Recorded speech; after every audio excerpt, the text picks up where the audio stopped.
السلام عليكم ورحمة الله تعالى وبركاته. نحمده ونصلي على رسوله الكريم. أما بعد فأعوذ بالله من الشيطان الرجيم. بسم الله الرحمن الرحيم. قد أفلح المؤمنون الذين هم في صلاتهم خاشعون. صدق الله العظيم. رب اشرح لي صدري ويسر لي أمري واحلل عقدة من لساني يفقهوا قولي. সম্মানিত সুধী, সূরাতুল মুমিনুনের প্রথম 10টি আয়াতের বিশেষ ফজিলত রয়েছে, তাৎপর্য রয়েছে। এই 10টি আয়াতের সংক্ষিপ্ত তাফসীর আমি আপনাদের সামনে পেশ করব ইনশাআল্লাহ বিইذنিল্লাহ। তো সূরাতুল মুমিনুন, আল্লাহ দেখেন মুমিনদের নামে সূরা দিয়েছেন সূরাতুল মুমিনুন, আবার কাফিরদের নামেও একটা সূরা ডেডিকেট করেছেন। সূরাটার নাম কি বলেন তো? সূরাতুল কাফিরুন। আবার মুমিনুন না কাফিরুন না, মাঝামাঝি আল মুনাফিকুন, তাদের নামে আল্লাহ একটা সূরা দিয়েছেন সূরাতুল মুনাফিকুন। তো এই সূরাটা আমাদেরকে উৎসর্গ করা, আমাদের জন্য ডেডিকেট করা, মুমিনুন নামে এই সূরাটা। এই সূরাটা নাজিলের একটা প্রেক্ষাপট আছে, যেটাকে আরবিতে শানে নুজুল বলে। ওটা বলেই আমি মূল ব্যাখ্যা বা আলোচনার দিকে চলে যাচ্ছি। সম্মানিত সুধী, রাসূলুল্লাহ সাল্লাল্লাহু আলাইহি ওয়াসাল্লামের কাছে আল্লাহ তাআলা যে কোরআন নাজিল করেছেন, এই কোরআন যেটা লেটেস্ট ভার্সন অফ রেভিলেশনের সর্বশেষ ভার্সন, এটা আল্লাহ তাআলা বিষ্ণু ঈসা ইসলামের কাছে নানাভাবে নাজিল করতেন। কোরআন নাজিল হওয়ার অনেকগুলো পদ্ধতি ছিল, সবসময় একইভাবে কোরআন আসতো না। কখনো কখনো কোরআন আসতো মিসলা সলসালাতিল জারাস, আমরা ঘন্টা যখন বাজাই যে বিকট শব্দ হয়, এরকম বিকট আওয়াজে মাঝে মাঝে কোরআন নাজিল হতো। আপনাদের মনে থাকবার কথা, বাংলাদেশে আমরা যখন প্রাইমারি স্কুলে পড়তাম বা হাই স্কুলে পড়তাম, ঘন্টা শেষ হলে, একটা ক্লাস শেষ হলে দফতরি কি করতো বলেন তো? হ্যাঁ, দিত না? মনে পড়ে? পিকচারাইজেশন হচ্ছে? আচ্ছা, প্রচন্ড আওয়াজে ওই বেলের মধ্যে বাড়ি দিত। তখন আমরা বুঝতাম কি একটা ঘন্টা হয়েছে। এক ক্লাস শেষে একটা দিত, দুই ক্লাস শেষে দুইটা, ক্লাস যখন সব শেষ তখন অনেকগুলো দিত, বুঝতাম যে ছুটি আমাদের। এরকম রিঙ্গিং বেল যদি বাজানো হয়, ঘন্টা বাজানো হয়, এটার যেরকম বিকট শব্দ, এরকম বিকট আওয়াজে মাঝে মাঝে কোরআন নাজিল হতো। রাসূল সাল্লাল্লাহু আলাইহি ওয়াসাল্লাম বলেন, এই প্রসেসে কোরআন রিসিভ করা আমার জন্য বড্ড কষ্টকর ছিল। আমাদের আয়েশা রাদিয়াল্লাহু তাআলা আনহা বলেন, প্রচন্ড শীতের রাতে আমরা কাঁপতাম শীতে, আর বিষ্ণু সাল্লাল্লাহু আলাইহি ওয়াসাল্লাম ঘামতেন। ওয়া ইন্না জাবিনাহু লা ইয়াতাফাসসাদু আরাকান, আমরা শীতে কাঁপতাম, কম্বল জড়িয়ে রাখতাম, আর বিষ্ণুনবীর কপাল বেয়ে ঘাম ঝরতো। সুবহানাল্লাহি বিহামদিহি। এভাবে তিনি কষ্ট করে কোরআন রিসিভ করেছেন। এটা একটা পদ্ধতি। আরেকটা পদ্ধতি হচ্ছে মিসলা দাবিয়া সাউতিন নাহাল, মৌমাছির ভন ভন শব্দের মতো কোরআন নাজিল হতো। যখন নাজিল হতো, রাসূল সাল্লাল্লাহু আলাইহি ওয়াসাল্লামের মুখের সামনে, চেহারার সামনে মৌমাছি ভন ভন করলে যেরকম সাউন্ড, এরকম একটা সাউন্ড হতো। এটা সাহাবারা কাছাকাছি যারা থাকতেন ওনারা উইটনেস করেছেন অনেকবার। আজকের এই আলোচনাটা এটার সাথে প্রাসঙ্গিক, আমি বলবো আপনাদেরকে। দুইটা পদ্ধতি গেল। আরেকটা পদ্ধতি হচ্ছে মিন ওয়ারাই হিজাব, পর্দার অন্তরাল থেকে সরাসরি আল্লাহ কথা বলতেন, রাসূল সাল্লাল্লাহু আলাইহি ওয়াসাল্লাম শুনতো। এটা কেবল একবারই হয়েছে, মেরাজের রাতে। তারপর মাঝে মাঝে ইউলকা ফি কুলুবি রাসূলিল্লাহ, আল্লাহ রাসূল সাল্লাল্লাহু আলাইহি ওয়াসাল্লামের অন্তঃকরণে আল্লাহ তাআলা ঢেলে দিতেন ওয়াহি। আচ্ছা, আবার কখনো কখনো জিবরাইল আলাইহিস সালাম ওনার মূল আকৃতিতে ওহী নিয়ে আসতেন। ওনার যে বিসূরাতিহিল আসলিয়া, জিবরাইল আলাইহিস সালামের যে মূল সূরাত, এই সূরাতে আসতেন। এই সূরাতে রাসূল সাল্লাল্লাহু আলাইহি ওয়াসাল্লাম জিবরাইল আলাইহিস সালামকে জীবনে দুইবার দেখেছিলেন। একবার ওই যে হেরা গুহার ওখানে দেখেছিলেন, আর একবার সেই সিদরাতুল মুনতাহা মেরাজের রাতে দেখেছিলেন। 600 পাখা মেলে বিশাল আকৃতি নিয়ে পুরো দিগন্ত বিস্তৃত করে জিবরাইল আলাইহিস সালাম নেমে আসতেন। দুইবার এভাবে রাসূল সাল্লাল্লাহু আলাইহি ওয়াসাল্লাম দেখেছিলেন। এভাবে কোরআন নাজিল হতো। আবার কখনো কখনো রাসূল সাল্লাল্লাহু আলাইহি ওয়াসাল্লাম এই যে হিউম্যান শেপে, মানুষের আকৃতিতে আসতেন, দেখতে মানুষের মতো লাগতো। মানুষের আকৃতিতে জিবরাইল আলাইহিস সালাম এসে কোরআন পৌঁছে দিয়ে যেতেন। বিষ্ণু সাল্লাল্লাহু আলাইহি ওয়াসাল্লাম বলতেন, এই প্রসেসে ওহী রিসিভ করা আমার জন্য সবচেয়ে সহজ ছিল। এটা তো খুব স্বাভাবিক, ন্যাচারাল, যে একজন মানুষ এসে আমার সাথে কথা বললে, মানুষ মানুষের সাথে কথা বলবে, এটা তো খুব ফ্লেক্সিবল হবে, কমফোর্টেবল হবে। বাকি পদ্ধতিগুলো রাসূল সাল্লাল্লাহু আলাইহি ওয়াসাল্লামের জন্য কঠিন ছিল। এবং এই সূরাতে যখন জিবরাইল আলাইহিস সালাম আসতেন, তখন দিহিয়াতুল কালবি আল আনসারী নামে এক সাহাবীর সূরাতে আসতেন। ওনার তওবাটা আল্লাহর কাছে খুব পছন্দ হয়েছিল। জাহিলি যুগে অনেক কন্যা সন্তানকে তিনি জীবিত প্রচিত করেছিলেন। পরে একবার এমন রিপেন্টেন্ট হলেন, অনুতপ্ত হলেন, অনুশোচনায় পড়ে আল্লাহর কাছে এমন কান্না করলেন। আর অনুশোচনার চোখের পানি আল্লাহ বড্ড পছন্দ করেন। অনুতপ্ত বান্দা যখন অনুতপ্ত হয়ে কাঁদে, তার চোখের পানি তার চোখ বেয়ে, নাক বেয়ে জমিনে ড্রপ করার আগে আল্লাহ বান্দাকে মাফ করে দেয়। তো আল্লাহর কাছে এত পছন্দ হয়েছিলেন, মানুষের সূরাতে আসলে ওনার সূরাতে এসে তিনি কোরআন দিয়ে যেতেন বিষ্ণু ইসলামকে। তো মুসনাদে আহমদ ইবনে হাম্বল একটা হাদিস এসছে, ওমরে ফারুক রাদিয়াল্লাহু তাআলা আনহু এই হাদিসটা বর্ণনা করেন। তিনি বলেন যে আমরা একবার বিষ্ণু ইসলামের পাশে বসা, হঠাৎ সামি'না দাওয়িয়া সাউতিন নাহাল, মৌমাছির ভনভন ভনভন শব্দ শুনতে পেলাম, কিন্তু তাকিয়ে দেখি কোনো মৌমাছি নাই। তখন বুঝলাম যে রাসূল সাল্লাল্লাহু আলাইহি ওয়াসাল্লাম ওহী রিসিভ করছেন। কি রিসিভ করছেন? ওহী রিসিভ করছেন। ঠিকই রাসূল সাল্লাল্লাহু আলাইহি ওয়াসাল্লাম কিবলামুখী হলেন, ফাস্তাকবালাল কিবলা। অনেকক্ষণ তিনি চুপ করে গম্ভীর হয়ে বসে থাকলেন, ওহী রিসিভ করলেন। এরপর সাহাবাদের দিকে তাকিয়ে উনি হেসে দিলেন, হেসে বললেন, এইমাত্র সূরাতুল মুমিনুনের প্রথম 10টা আয়াত আমার উপর নাজিল হয়েছে, এবং এই 10টা আয়াতে মুমিনদের 7টা বিশেষ বৈশিষ্ট্যের কথা বলা হয়েছে। মান আকামা হুন্না দাখালাল জান্নাহ, যেই 7টা বৈশিষ্ট্য নিজের মধ্যে ধারণ করবে সে আল্লাহর জান্নাতের ওয়ারিস হয়ে যাবে। এবং এই আয়াতগুলো বলে আল্লাহ তাআলা সবশেষে এমনটাই বলেছেন যে উলাইকা হুমুল ওয়ারিসুন আল্লাযীনা ইয়ারিসুনাল ফিরদাউসা হুম ফিহা খালিদুন, যারা এই 7টা বৈশিষ্ট্য নিজের মধ্যে ধারণ করবে তারা জান্নাতুল ফিরদাউসের ওয়ারিস হয়ে যাবে, উত্তরাধিকার হয়ে যাবে। ওয়ারিস বুঝেন তো না? ওয়ারিস, ওয়ারিস মানে হচ্ছে আপনি বাবার কাছ থেকে ইনহেরিটেন্স হিসেবে যেটা পেলেন। বাংলাদেশে দেখবেন যে অনেক জমি জমার মধ্যে প্লটের মধ্যে সাইনবোর্ড দেয়া থাকে যে ক্রয় সূত্রে এই জমির মালিক অমুক, বায়না সূত্রে এই জমির মালিক অমুক, তারপর ওয়ারিস সূত্রে এই জমির মালিক আব্দুর রহমান লেখা থাকে না এরকম। ওয়ারিস সূত্রে মানে এটা উনি কিনে নাই, এটা ওনার কার কাছ থেকে? বাবার কাছ থেকে পেয়েছেন, উত্তরাধিকার সূত্রে পেয়েছেন। তো দেখেন আল্লাহ তাআলা এই শব্দটাই, লিটারালি এই শব্দটাই ব্যবহার করেছেন যে আল্লাযীনা ইয়ারিসুনাল ফিরদাউসা হুম ফিহা খালিদুন। বিশ্বাসীরা যদি এই 7টা গুণ নিজের মধ্যে ধারণ করে তাহলে বাবার সম্পদে সন্তানের যেমনি ভাগ থাকে সে ওয়ারিস হয়, আমার এই উম্মতেরা, আল্লাহর এই বান্দারা জান্নাতুল ফিরদাউসের ওয়ারিস হয়ে যাবে। তো বলেন আমরা জান্নাতুল ফিরদাউসের ওয়ারিস হতে চাই কি চাই না? চাই, সবাই চাই। হ্যাঁ বলেন বলেন, চাই তো? ইনশাআল্লাহ ইনশাআল্লাহ, আল্লাহুম্মা জাআলনা মিনহুম। তোমরা তাহলে শুনি আল্লাহ তাআলা কি বৈশিষ্ট্যের কথা বললেন যেগুলো ধারণ করলে আমরা জান্নাতুল ফিরদাউসের ওয়ারিস হব। আম্মা জান আয়েশা রাদিয়াল্লাহু তাআলা আনহাকে সাহাবারা জিজ্ঞেস করতেন যে আম্মা জান কাইফা কানা খুলুকু রাসূলিল্লাহ, আল্লাহ রাসূল সাল্লাল্লাহু আলাইহি ওয়াসাল্লামের আচরণ কেমন ছিল? তিনি বলতেন কানা খুলুকুহু আল কুরআন, রাসূল সাল্লাল্লাহু আলাইহি ওয়াসাল্লামের আচরণ ছিল কোরআনের মতো আচরণ।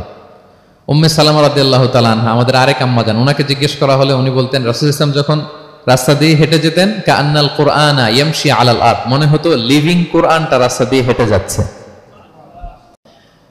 তো সাহাবারা যখন আরো ইন ডিটেইল জানতে চাইলেন তখন আম্মা জান আয়েশা বললেন তোমরা সূরা মুমিনুনের প্রথম 10 আয়াত পড়ো, এই 10 আয়াতে যা যা আল্লাহ বলেছেন এটাই ছিল খুলুকু রাসূলিল্লাহ, এটাই ছিল বিশ্বনবীর আচরণ। তো আসুন আমরা দেখি রাসূল সাল্লাল্লাহু আলাইহি ওয়াসাল্লামের আচরণ কেমন ছিল এবং কোন বৈশিষ্ট্যগুলো থাকলে আল্লাহ তাআলা আমাদেরকে জান্নাত দিয়ে ধন্য করবেন। সূরাতুল মুমিনুনটা আল্লাহ তাআলা শুরু করছেন ক্বাদ আফলাহাল মুমিনুন আল্লাযীনা হুম ফি সালাতিহিম খাশিউন, অর্থাৎ সফল হয়েছে তারা, ঈমান এনেছে যারা। প্রথম আয়াতের অর্থ হচ্ছে ক্বাদ আফলাহাল মুমিনুন, বিশ্বাসীরাই সফল হয়েছে। আল্লাহ তাআলা সফলতার মানদণ্ড এখানে ফিক্স করেছেন, ক্রাইটেরিয়া ফিক্স করেছেন ঈমান, বিশ্বাস, যেটা সবচাইতে দামি। সবচাইতে দামি কি? ঈমান, সবার উপরে ঈমান। এজন্য যারা ঈমান এনেছে আল্লাহর উপর, যারা বিশ্বাস স্থাপন করেছে তারাই সফল হয়েছে। তো এই বিশ্বাসীদের কিছু গুণাবলী থাকতে হবে, কিছু ফিচার থাকতে হবে, তবেই তারা জান্নাতের ওয়ারিস হবে। সেগুলো কি আল্লাহ শুরু করছেন। আল্লাহ বললেন প্রথম বৈশিষ্ট্য হচ্ছে আল্লাযীনা হুম ফি সালাতিহিম খাশিউন। 7টা বৈশিষ্ট্যের প্রথমটা বলতেছি, যারা সফল হয়েছে বিশ্বাসীরা, ওই বিশ্বাসীরা যারা তাদের সালাতে বিনয়াবনত থাকে, বিনম্র থাকে। সালাত যখন আদায় করে তারা খুশু খুদুর সাথে সালাত আদায় করে, এটা হচ্ছে প্রথম বৈশিষ্ট্য, বিনয়ের সাথে। খুশু খুদু মানে হচ্ছে অন্তরের একাগ্রতা এবং অঙ্গ প্রত্যঙ্গের একাগ্রতা। খুব সহজে আপনার অন্তরটাও থাকবে, এখানে আল্লাহর ভয় থাকবে, একাগ্র চিত্তে আপনি আল্লাহকে স্মরণ করবেন, আবার অঙ্গ প্রত্যঙ্গগুলো ঠিক থাকবে, এগুলো নড়াচড়া করবে না। আমরা অনেকে সালাতে দাঁড়ালে খুব বেশি নড়াচড়া করি, সালাতে কিন্তু খুব বেশি মুভমেন্ট করা যায় না, এটা নিষেধ। খুব জরুরি প্রয়োজন ছাড়া মুভমেন্ট করা নিষেধ। আল্লাহ বলেন আল্লাযীনা হুম ফি সালাতিহিম খাশিউন, প্রথম বৈশিষ্ট্য হচ্ছে যারা তাদের সালাতে বিনয়াবনত থাকবে, একাগ্র চিত্তে সালাত আদায় করবে। এতটা একাগ্র চিত্তে তারা অন্তরের মধ্যে এই উপলব্ধি ধারণ করবে যে আমি যে ইবাদত করছি এটা আল্লাহ দেখছেন, Allah is watching me, Allah is observing me, আল্লাহ তাআলা সরাসরি দেখছেন। এবং রাসূল সাল্লাল্লাহু আলাইহি ওয়াসাল্লাম এটাই বলেছেন যে আনতা আবুদাল্লাহা কাআন্নাকা তারাহু ফাইন লাম তাকুন তারাহু ফাইন্নাহু ইয়ারাক। এমন ভাবে ইবাদত করো মনে করো যে তুমি আল্লাহকে দেখছো। আর এটা যদি ভাবতে, এই উপলব্ধি আনতে যদি কষ্ট হয়, তাহলে অন্তত এতটুকু তো ভাবো যে আল্লাহ তোমায় দেখছেন, আল্লাহ আমাকে দেখছেন। এই ভাবনাটা অন্তরে আনা যায় না? চাইলেই আনা যায়। আমরা যেন এই উপলব্ধিটা নিজেদের মধ্যে, রিয়েলাইজেশনটা বিল্ড আপ করার চেষ্টা করি যে আমি যে মুসল্লায় দাঁড়ালাম, এই যে আমি কিয়ামুল লাইল করতেছি, এই যে তারাবিতে আমি 20 রাকাত পড়তেছি লম্বা সময় ধরে, আল্লাহ কিন্তু দেখছেন। আমার সিজদা, আমার রুকু, এগুলো আল্লাহ তাআলা সরাসরি কি করছেন? দেখছেন। এই ফিল নিয়ে যদি আপনি সালাতে দাঁড়ান, এটা হচ্ছে খুশু খুদু। সাহাবারা এতটা বিনয়বনত ভাবে একাগ্র চিত্তে নিমগ্ন হয়ে সালাতে প্রবেশ করতেন, মরুভূমির মাঝখানে ওনারা সালাত পড়ার সময় মাঝে মাঝে মরুভূমির পাখি এসে ওনাদের কাঁধে বসে যেত, মাথায় বসে যেত। পাখিগুলো মনে করতো এগুলো হয়তো খেজুর গাছ টাছ কিছু একটা হবে। কি হবে? খেজুর গাছ হয়তো হবে। আবার যখন রুকুতে যেতেন, পাখি উড়াল দিত। তার মানে কি, খুব বিনয়বনত ভাবে, বিনম্র চিত্তে ওনারা সালাত পার করতেন। তাহলে এটা হচ্ছে প্রথম বৈশিষ্ট্য। প্রিয় ভাইরা, আমরা যেন সালাতে অত্যন্ত বিনয়ের সাথে, একাগ্র চিত্তে, with full of solemnity and submission, একটা সাবমিসিভ ভাব যেন আপনার থাকে, যে আপনি নিজেকে সর্বোচ্চ উজাড় করে নিজেকে আল্লাহর কাছে পেশ করছেন। এই অ্যাটিটিউডটা যেন আমাদের নামাজের মধ্যে থাকে। এটা হচ্ছে 1 নম্বর বৈশিষ্ট্য, আল্লাযীনা হুম ফি সালাতিহিম খাশিউন, যারা বিনয়বনত ভাবে থাকে। অনেকে বলে, হুজুর মন বসে না নামাজে আমার। এটা অনেকের প্রশ্ন, অনেকের জিজ্ঞাসা, যে মনটা ধরে রাখতে পারি না, নামাজে দাঁড়ালেই সারাদিন যেটা মনে হয় না ওইটা নামাজে মনে চলে আসে। এরকম হয় না? সারাদিন এটাকে কি যেন ভাবতেছিলাম মনে নাই, নামাজে দাঁড়ালেই মন চলে আসে। তারপরে মনকে আরবিতে বলে, অন্তরকে বলে কলব। কলব মানে যেটা খুব নড়াচড়া করে, মুভমেন্ট করে, ওইটাই কলব। মন দেখবেন এদিকে ছোটে, ওদিকে ছোটে। ওই যে আমরা ছোটবেলায় একটা গান শুনতাম, গানটা হচ্ছে পাগল মন, মন কেন এত কথা বলে। মানে মন এদিকে ছোটে, ওদিকে ছোটে, মনকে ধরে রাখা বড্ড জটিল, কষ্টকর। তো এটা স্বাভাবিক। অনেকেই বলে, হুজুর আমার মন থাকে না নামাজে, একাগ্র চিত্তে নামাজ তো আদায় করতে চাই, কিন্তু মনটাকে ধরে রাখা যায় না। তো কিভাবে এই খুশু খুদু, সাবমিসিভনেস আপনি কিভাবে বাড়াবেন, এটাও বিষ্ণু ইসলাম আমাদেরকে ইনস্ট্রাক্ট করেছেন, গাইড করেছেন। কিভাবে এই খুশুটা আসবে, অন্তরের মধ্যে একাগ্রতা আসবে। 1 নম্বর পদ্ধতি হচ্ছে খুশু খুদু বাড়ানোর। সালাতে যখন আপনি দাঁড়াবেন, বিষ্ণু বলেন সল্লু সলাতান মুআদ্দিয়া। বিষ্ণু বলেন, মনে করো যে নামাজটা পড়তেছো এটা হতে পারে তোমার বিদায়ী নামাজ, শেষ নামাজ জীবনের। হতে পারে না? ধরেন যে মাগরিবের সালাত যে আমরা আজকে পড়বো, এমন তো হতে পারে এটাই আমাদের জীবনের শেষ নামাজ। কি বলেন? হতে পারে কি না? পারে। আমরা কে কখন চলে যাব আমাদের তো জানা নাই। তো এই যে মুসল্লায় যখন আমরা দাঁড়াই, তখন কেন আমরা এটা ভাবি না যে it could be the last and final prayer in my life? হতে পারে এটাই আমার জীবনের শেষ নামাজ। এটা যদি আপনি ভাবতে পারেন, তখন দেখবেন ঠিকই আপনার একাগ্রতা, সাবমিসিভনেস এটা বাড়তেছে। আপনাকে যদি বলা হয় যে আজকে রাত 10টায় তোমার দুনিয়ার সফর শেষ, নতুন স্টেশনে যেতে হবে, আলামুল বারজাকে, তোমার শেষ, তোমার মৃত্যু হয়ে যাবে। আজকে যে মাগরিব আর এই যে এশা আর যে তারাবির সালাত, এটাই তোমার লাস্ট নামাজ, যাও এটাই তোমার লাস্ট চান্স। এটা যদি আজকে আমরা জানি, এই হলরুমে যারা আছি, যদি এটা জেনে যায় যে আজকের তারাবিটাই শেষ তারাবি, শেষ সুযোগ, বলেন তো আমাদের অবস্থা কি হবে? প্রতিদিন ধরেন যে মাগরিবের নামাজের পরে একটু নিউজ দেখেন, একটু ফেসবুকে ঢুকেন, আজকেও তো ঢুকবেন, তাই না? ঢুকবেন। কি করবেন আজকে? আল্লাহ, সব বাদ দিয়ে অজু করে আতর মেখে জায়নামাজটা ভিজিয়ে দীর্ঘ কিয়ামুল লাইল করবেন। সিজদায় পড়ে চোখের পানি দিয়ে জায়নামাজ ভিজিয়ে দেবো আমরা, ঠিক কিনা? কারণ আমি নিশ্চিত হতে পেরেছি এটাই আমার শেষ নামাজ। তো এটা তো প্রত্যেক সালাতের ক্ষেত্রেই আমাদের প্রযোজ্য। আসলে আমরা যে নামাজ পড়ি, যে কোনো নামাজই তো আমার শেষ চান্স হতে পারে। কি বলেন? হতে পারে কি পারে না? বলেন তো। পারে। এই টেকনিকটাই রাসূল সাল্লাল্লাহু আলাইহি ওয়াসাল্লাম শিখিয়েছেন, বলেছেন সল্লু সালাতান মুআদ্দিয়া। মনে করো এটাই হতে পারে তোমার জীবনের শেষ নামাজ।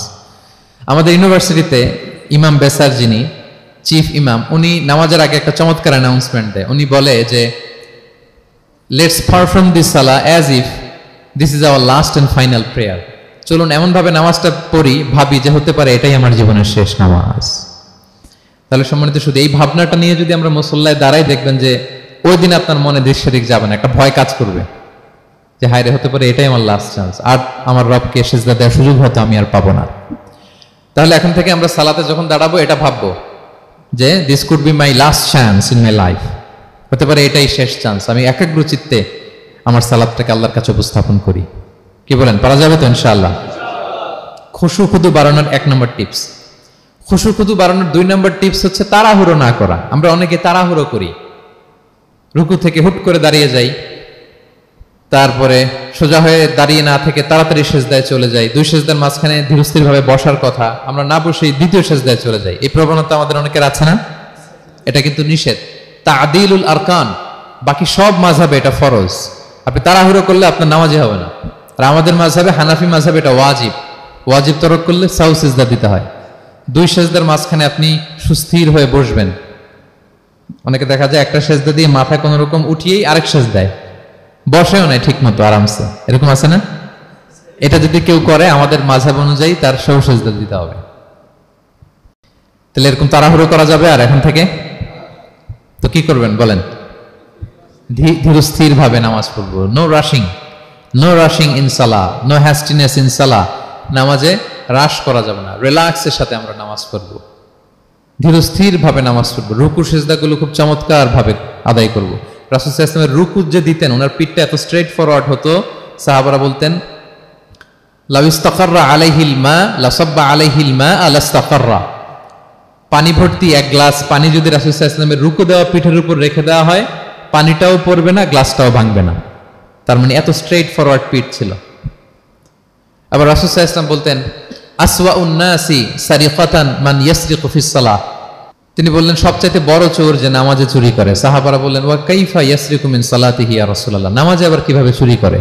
রাসূল সাল্লাল্লাহু আলাইহি ওয়াসাল্লাম বললেন লা ইউতিম্মু রুকুআহা ওয়া সুজুদাহা, রুকু সেজদাগুলো সুন্দর করে আদায় করে না, সেই নামাজ চোর। তা আমরা যেন রুকু সেজদাগুলোকে খুব সুন্দরভাবে ধীরস্থির ভাবে যেন আমরা আদায় করি, আমরা যেন তাড়াহুড়ো না করি। রাসূল সাল্লাল্লাহু আলাইহি ওয়াসাল্লাম একবার মসজিদে নববীতে বসা, এক সাহাবী এসে নামাজ পড়ে রাসূল সাল্লাল্লাহু আলাইহি ওয়াসাল্লামকে সালাম দিলেন। রাসূল সাল্লাল্লাহু আলাইহি ওয়াসাল্লামের সালামের উত্তর দিয়ে বলেন ইরজিআ ফাসাল্লি ফাইন্নাকা লাম তুসাল্লি, যাও তুমি আবার নামাজটা পড়ে আসো, তোমার নামাজ হয়নি। সাহাবী যে আবার নামাজ পড়ে আবার আসলেন, রাসূল সাল্লাল্লাহু আলাইহি ওয়াসাল্লাম আবার বললেন সাল্লি ফাইন্নাকা লাম তুসাল্লি, নামাজ পড়ে আসো, হয় নাই। আবার গেলেন, আসলেন, আবার বললেন তুমি নামাজটা পড়ে আসো, হয়নি। এবার তো বেচারা কেঁদে দিয়ে বলে ইয়া রাসূলুল্লাহ লা উহসিনু মিন যালিক, এর চেয়ে ভালো পারি না আমি, আপনি আমাকে শিখিয়ে দেন। রাসূল সাল্লাল্লাহু আলাইহি ওয়াসাল্লাম তখন বললেন যখন নামাজে দাঁড়াবা ফাতিহা পড়বা আর একটা সূরা মেলাবা, ধীরস্থির ভাবে দাঁড়াবা। যখন রুকুতে যাবা হাত্তা তাতমাইন্না রাকিআন, ধীরস্থির ভাবে রুকু করবা। তুমি তাড়াহুড়ো করেছো, রুকু থেকে যখন সোজা হয়ে দাঁড়াবা ধীরস্থির ভাবে দাঁড়াবা, নাকি তাড়াহুড়ো করবেন? ধীরস্থির ভাবে দাঁড়াবেন, কয়েক সেকেন্ড দাঁড়াবেন, তাসবিহ পড়বেন, এরপরে সিজদায় যাবেন। যখন সিজদায় যাবা হাত্তা তাতমাইন্না সাজিদান, রিল্যাক্স। সালাতের মধ্যে কিভাবে থাকতে হবে? উইথ রিল্যাক্সেশন, রিল্যাক্সের সাথে তুমি সিজদা দিবা। 2 সিজদার মাঝখানে বসে আবার রিল্যাক্স, আবার তুমি ধীরস্থির ভাবে বসবা। এইভাবে পুরো সালাতটা প্রত্যেকটা রাকাত তুমি এভাবে আদায় করবে।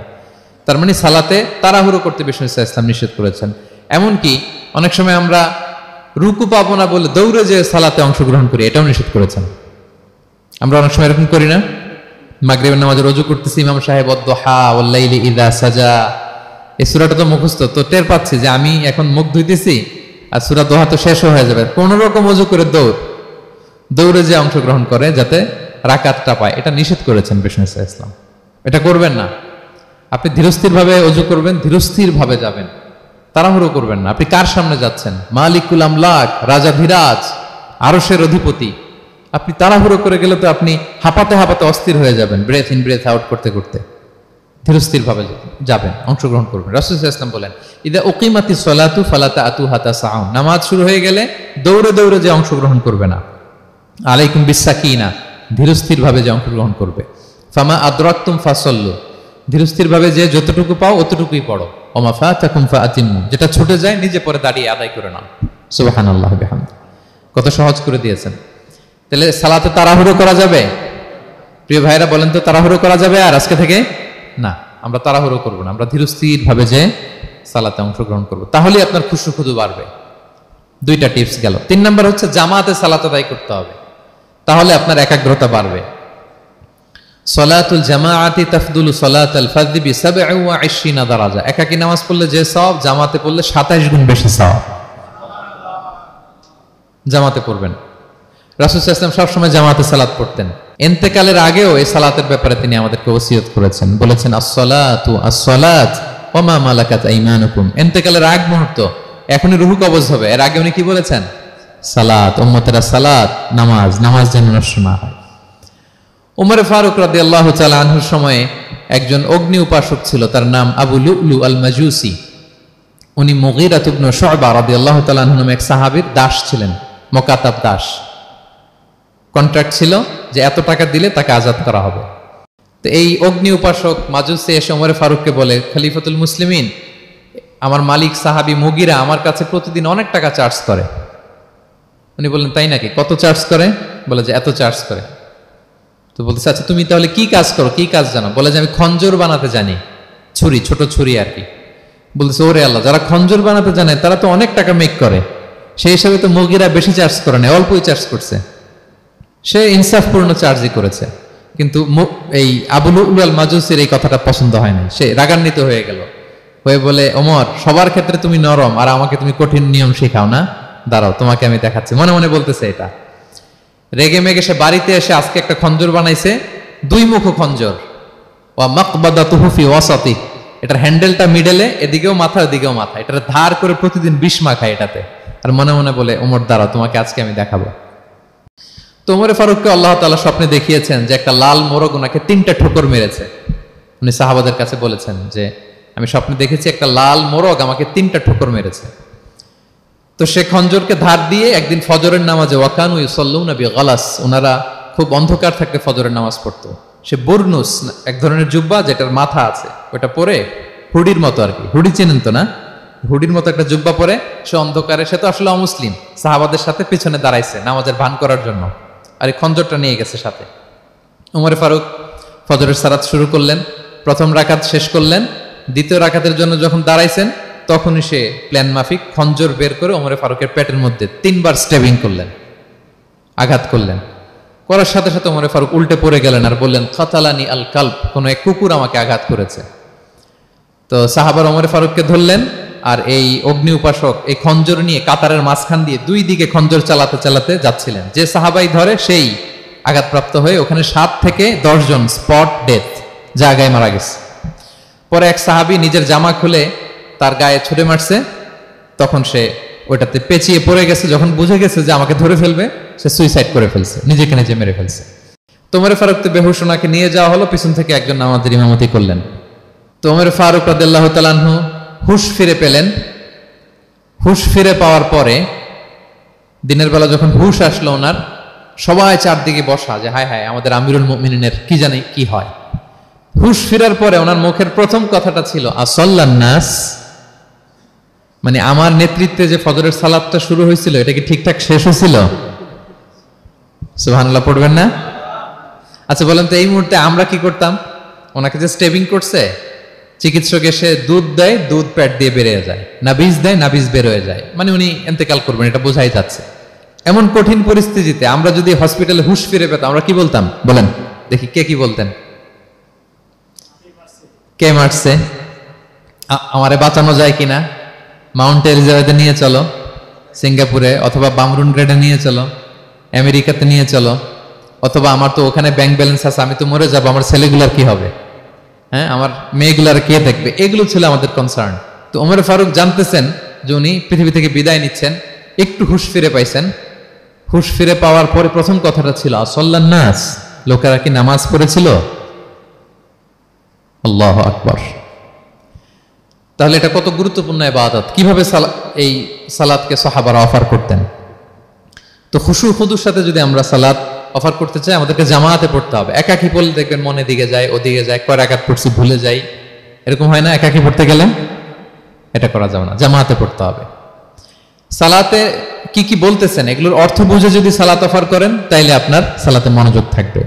সুবহান রাব্বিয়াল আলা, সুবহান রাব্বিয়াল আযীম, এর অর্থ কি? সূরা ফাতিহা যে প্রতিদিন পড়ি, কি সুন্দর প্রার্থনা সূচক বাক্য, এর অর্থ কি?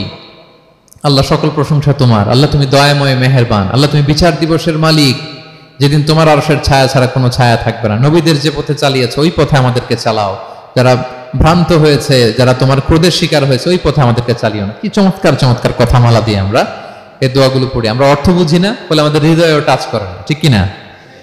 দেখবেন আরব শায়েকরা যখন কিয়ামুল লাইল করে, তারাবির সালাত পড়ায়, অনেক অনেক আয়াতে ওনার ডুকরে ডুকরে কেঁদে ওঠে আওয়াজ করে, কারণ কি? জাহান্নামের আয়াত, আযাবের আয়াত, পূর্ববর্তী উম্মত যে ধ্বংস হয়েছে, কিভাবে ওদেরকে বিকট আওয়াজ দিয়ে, গ্রাউন্ড সাউন্ড গ্রেনেড দিয়ে ধ্বংস করা হয়েছে, বন্যা দিয়ে ধ্বংস করা হয়েছে, কিভাবে এদেরকে বাতাস দিয়ে নাস্তানাবুদ করে দেওয়া হয়েছে, এগুলো যখন পড়ে ওনারা কাঁদে। আযাবের আয়াত আসলে কাঁদে, জান্নাতের আয়াত আসলে সাবলীল কণ্ঠে তেলাওয়াত চালিয়ে যায়। এর কারণ কি বলেন? অর্থ বুঝে। আমরা যেন সালাতে অর্থ বুঝে সালাত অফার করার চেষ্টা করি, পাশাপাশি সালাতের সুন্নাহগুলো যেন আমরা পড়ি। সালাতের যে সুন্নাহ আছে, সুনানুস সালাহ, এগুলো যেন আমরা পড়ি, মনোযোগ আরো বাড়বে। সানাগুলো পড়বেন, ফাতিহা শেষে আওয়াজ করে আমিন বলবেন, অথবা ফিসফিসি কণ্ঠে আমিন বলবেন। বিষ্ণু ইসলাম বলেন, ইদা আম্মানাল ইমামু ফাআমিনু, ইমাম আমিন বললে তোমরাও আমিন বলো, কারণ এই মাত্র একটা দোয়া করা হয়েছে। সূরা ফাতিহাটা কি? একটা দোয়া। ইদা ওয়াফাকা তামিনুকুম তামিনাল মালাইকাতি গুফিরা লাহু মা তাকাদ্দামা মিন যামবিহি ওয়া মা তাআখার। রাসূল সাল্লাল্লাহু আলাইহি ওয়াসাল্লাম বলেছেন, ইমাম যখন আমিন বলে তোমরাও তখন আমিন বলো, কারণ তোমরা যখন আমিন বলো ফেরেশতারাও আমিন বলে। আর তোমাদের আমিন আর ফেরেশতাদের আমিন যখন একসাথে হয়ে যায়, তোমাদের পূর্বের সব গুনাহ আল্লাহ মাফ করে দেয়। এটা আমিন বলা সুন্নাহ, বলবেন। নামাজ বাঁধার পরে সুন্নাত নামাজে, নফল নামাজে সানাগুলো পড়বেন, কত চমৎকার অর্থবোধক সানা আছে। আমরা তো শুধু সুবহানাকাল্লাহুম্মা বিহামদিকা ওয়া তাবারাকা ইসমুকা ওয়া তাআলা জাদ্দুকা শুধু এটাই পড়ি। রাসূল সাল্লাল্লাহু আলাইহি ওয়াসাল্লাম তাকবীরে তাহরিমে বাঁধার পরে অনেক চমৎকার চমৎকার দোয়া পড়তেন। ইন্না সলাতি ওয়া নুসুকি ওয়া মাহইয়ায়া ওয়া মামাতি লিল্লাহি রাব্বিল আলামিন। আমার সালাত, আমার ইবাদত, আমার জীবন মরণ সবটাই কার জন্য? এই দোয়াটা পড়তেন শুরুতেই। তারপর পড়তেন ওয়াজ্জাহতু ওয়াজহিয়া লিল্লাযী ফাতারাস সামাওয়াতি ওয়াল আরদা হানিফা ওয়া মা আনা মিনাল মুশরিকিন। আমার সবকিছুকে আমি এক সত্তার দিকে ফেরালাম, একনিষ্ঠ হয়ে, আর আমি মুশরিক নই, আমি আল্লাহর দিকে একনিষ্ঠ হলাম। এই দোয়াগুলো পড়তেন। আল্লাহুম্মা বাঈদ বাইনি ওয়া বাইনা খাতায়ায়া কামা বাআদতা বাইনাল মাশরিকি ওয়াল মাগরিব। আল্লাহুম্মা নাক্কিনি মিন খাতায়ায়া কামা ইউনাক্কা আস-সাওবুল আবয়াদু মিনাদ দানাস। আল্লাহুম্মা ইগসিল খাতায়ায়া বিল মাই ওয়াস সালজি ওয়াল বারাদ। এগুলো সানা, এগুলো যে সানা আমরা জানিই না। সানা মানে হচ্ছে প্রশংসা সূচক কথা। আমরা শুধু সুবহানাকাল্লাহুম্মা বিহামদিকা এতটুকুই পড়ি। রাসূল সাল্লাল্লাহু আলাইহি ওয়াসাল্লাম বলতেন, আল্লাহ আমার আর আমার গুনার মাঝে এতটুকু দূরত্ব করে দাও, পূর্ব থেকে পশ্চিম যত দূর, আমার আর আমার গুনার বোঝার মাঝে এতটুকু দূরত্ব তুমি করে দাও। সাদা কাপড় যেমনি ধুয়ে ফকফকা করা হয়, আল্লাহ আমাকে তুমি গুনামুক্ত করে এরকম ফকফকা সাদা বানিয়ে দাও, শুভ্র বানিয়ে দাও। আল্লাহ আমাকে তুমি বরফ দিয়ে, ঠান্ডা পানি দিয়ে, তুষারপাত দিয়ে ধুয়ে আমার গুনাহগুলো তুমি পরিষ্কার করে আমাকে তুমি নিষ্পাপ করে দাও। এগুলো বলে এরপরে আলহামদুলিল্লাহ রাব্বিল আলামিন সূরা ফাতিহা শুরু করতেন। সালাম ফিরানোর আগে বিষ্ণু সাল্লাল্লাহু আলাইহি ওয়াসাল্লাম দোয়া মাসুর পড়তেন। কত চমৎকার মাসুর দোয়া আছে। আবার বিষ্ণু বলতেন, লা ইউসাল্লিমান্না আহাদুকুম হাত্তা ইয়াতাআওয়াযা আন আরবা মিন আযাবিল কবর, মিন আযাবি জাহান্নাম, মিন ফিতনাতিল মাহইয়া ওয়াল মামাত ওয়া মিন ফিতনাতিল মাসিহিদ দাজ্জাল। আমার কোন উম্মত যেন সালাম ফিরানোর আগে এই চারটা জিনিস থেকে পানাহ চাওয়া ছাড়া যেন সালাম না ফিরায়। একটা কি? আল্লাহ তুমি জাহান্নামের আযাব থেকে বাঁচাও, আল্লাহ তুমি কবরের আযাব থেকে বাঁচাও, আল্লাহ জীবন মরণের ফিতনা থেকে বাঁচাও, আল্লাহ তুমি দাজ্জালের ফিতনা থেকে বাঁচাও। পড়ে না আমিন? তো এত এঙ্গেজমেন্ট যদি আপনার নামাজে থাকে, আপনার মন এদিক সেদিক যাবে? হ্যাঁ, আপনি অর্থ খেয়াল করতেছেন, আযাবের আয়াত আসলে আপনি অশ্রুসিক্ত হচ্ছেন, আপনি দোয়ায়ে মাসুর পড়ছেন, আপনি সানা পড়ছেন, আপনি দীর্ঘ সময় কিয়ামুল লাইল করতেছেন, আপনার মনে এদিক সেদিক ছুটবে? বলেন তো ছুটবে না। এই টিপস গুলো বিষ্ণু সাল্লাল্লাহু আলাইহি ওয়াসাল্লাম শিখিয়েছেন। এগুলো যদি আমরা পালন করি, তাহলে আল্লাযীনা হুম ফি সালাতিহিম খাশিউন, বিনম্র চিত্তে সালাত আদায়কারী হিসেবে আমরা আল্লাহর কাছে পরিগণিত হব। তাহলে প্রথম নাম্বার শর্তটা বুঝতে পারছেন কিভাবে সালাত আদায় করতে হবে? হ্যাঁ, বলেন তো একজন, কি করতে হবে? কিভাবে সালাত? খুশুর সাথে, বিনয় অবনত চিত্তে, সাবমিসিভ ভাবে, নাকি তাড়াহুড়ো করবেন? কিভাবে পড়বেন নামাজ? ধীরে সুস্থে, উইথ রিল্যাক্স।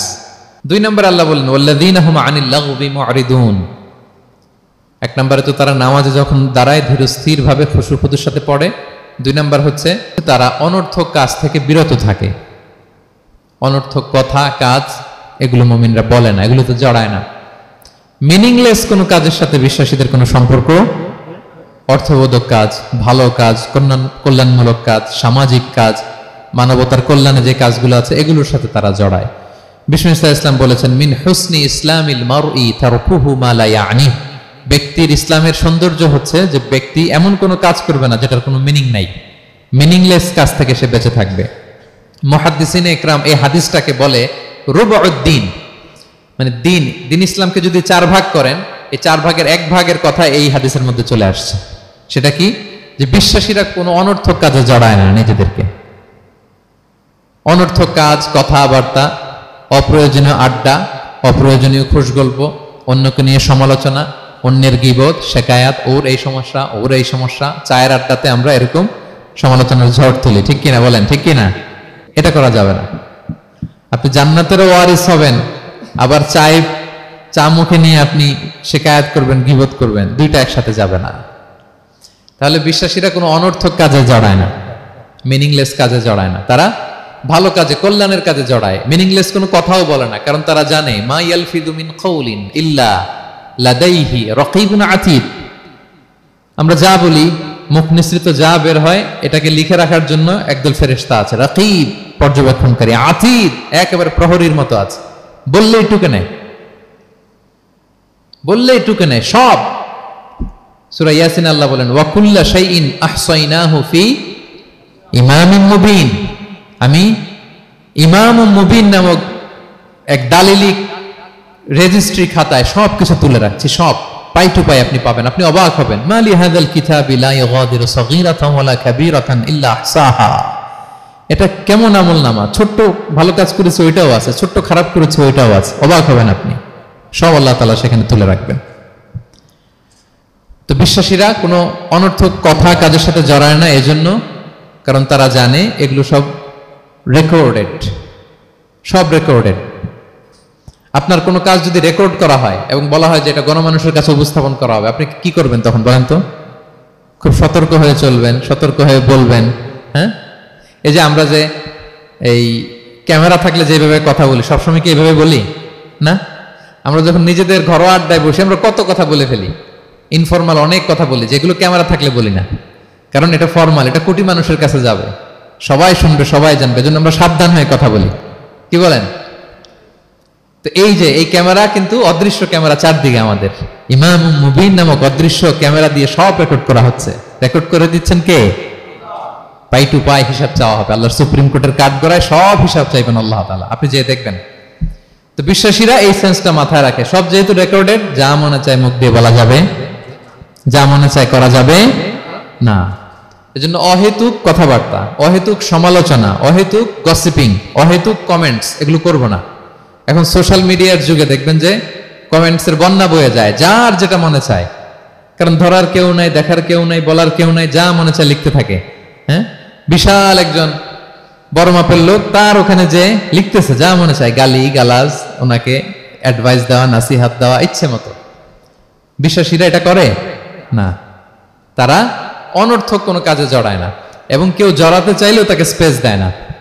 একদল আছে দেখবেন যে আপনি আজে বাজে কাজে জড়ান না, এটা আবার অনেকের ভালো লাগে না, তো তারা এসে আপনাকে জড়াতে চাবে, তর্ক করবে, আপনার সাথে ডিবেট করবে, পায়ে পাড়া দিয়ে ঝগড়া করবে। এরকম আছে না নাই?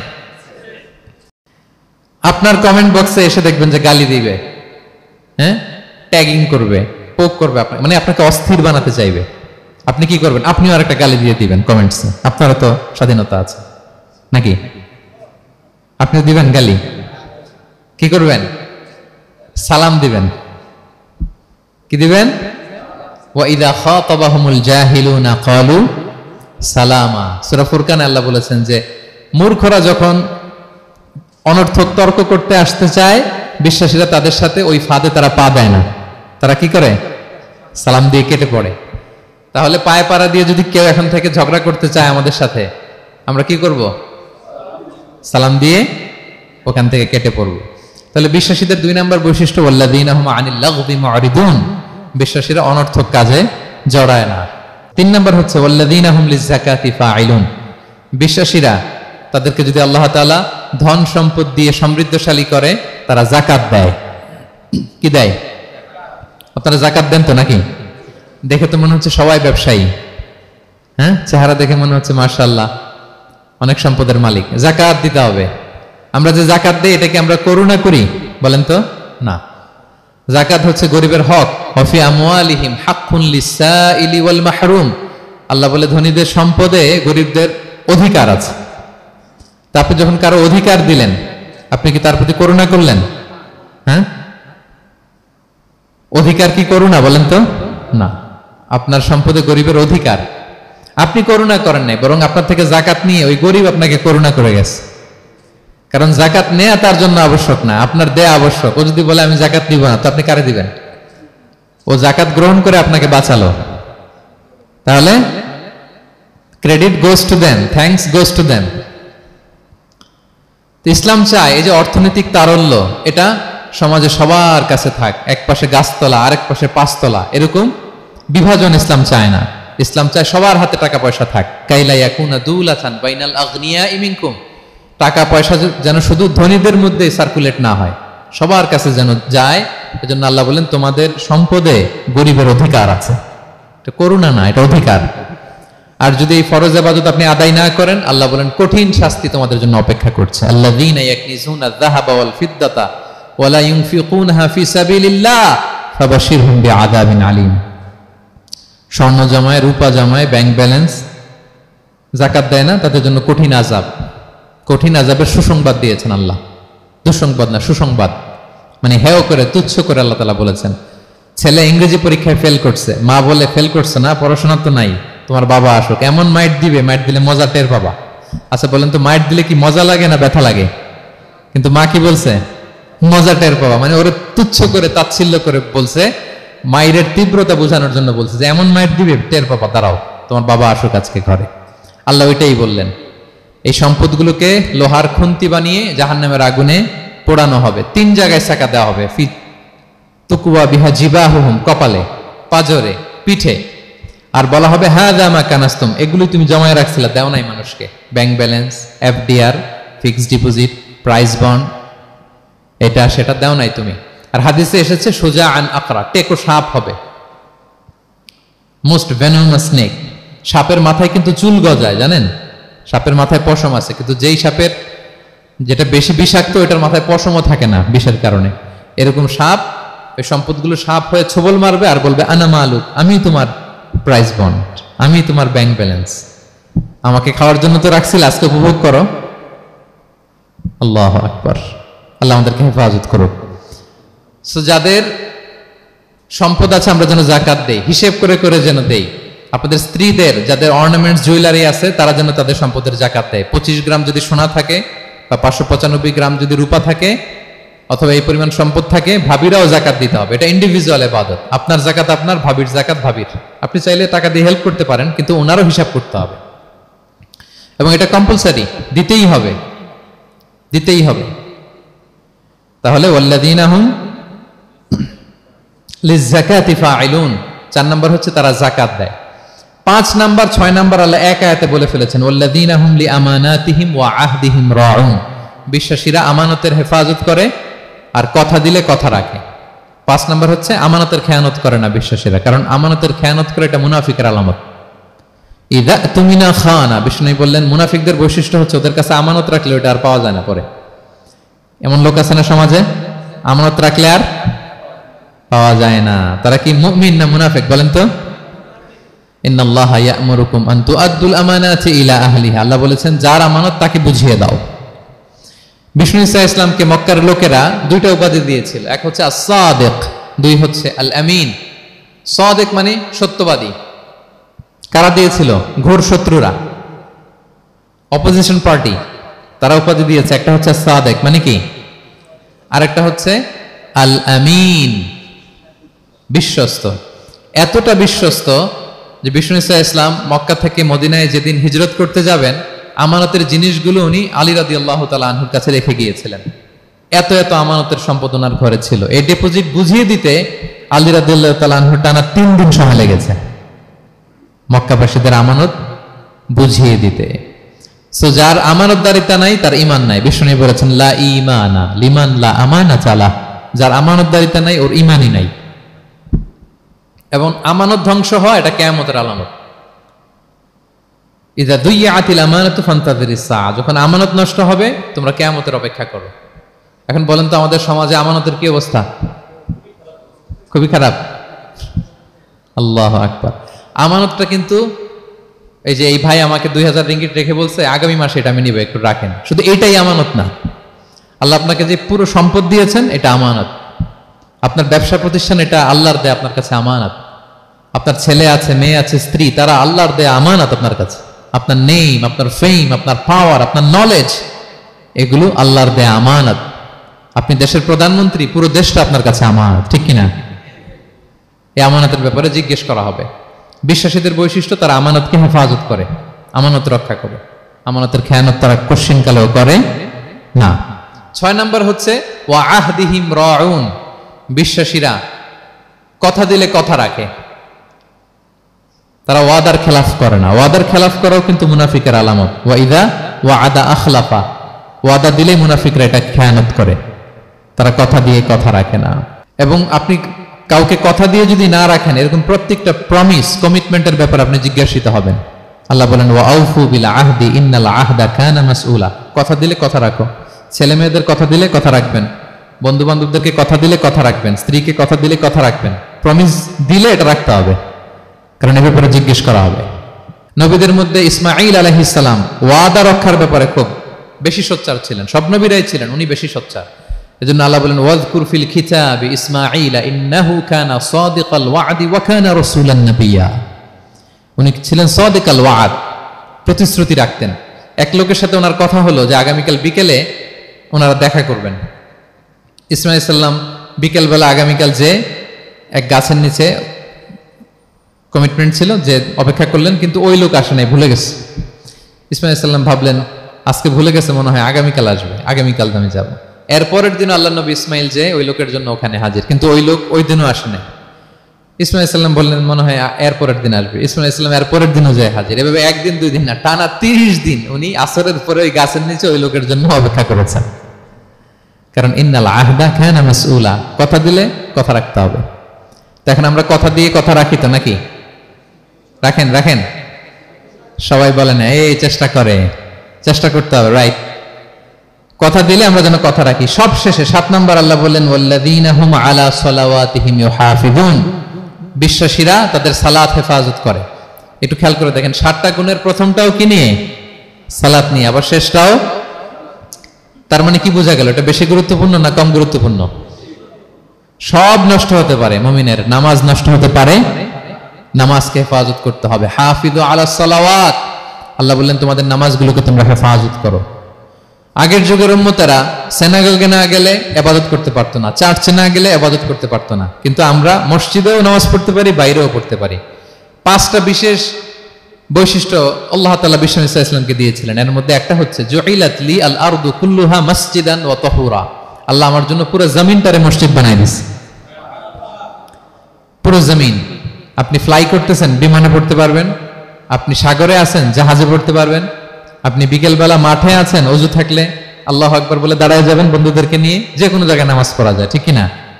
এই নামাজ নিয়ে কোনো এক্সকিউজ চলবে না। No excuse will be granted that day. দাঁড়িয়ে পড়তে পারেন না, বসে পড়তে হবে, বসে পারেন না তো শুয়ে পড়তে হবে, শুয়ে পারেন না তো ইশারায় পড়তে হবে, ওযুর জন্য পানি নাই তো তায়াম্মুম করে পড়তে হবে, ঠিক কিনা? হাফিজু আলা সালাওয়াত, সালাতের ব্যাপারে সচেষ্ট হও, কারণ এটা প্রথম হিসেব চাইবেন আল্লাহ। আল্লাহ বলেন আউয়ালু মা ইউহাসাবু বিহিল আবদু ইয়াউমাল কিয়ামাতি আস-সালাহ, কিয়ামতের সর্বপ্রথম হিসেব হবে নামাজের। আওয়াজ করে বলেন কিসের? ফা ইন সালাহাত সালাহা সাইরু আমালি, নামাজের হিসেব যদি সহজ হয় সব সহজ, আর নামাজের হিসেব যদি গন্ডগোল হয় পুরো আমল নামায় গন্ডগোল লেগে যাবে। প্রিয় ভাইরা, তাই আমরা যেন সালাতের ব্যাপারে যত্নবান হই, আমরা যেন খুশু খুজুর সাথে সালাত পড়ি, আমরা যেন অনর্থক কথাবার্তা কাজ থেকে যেন বেঁচে থাকি।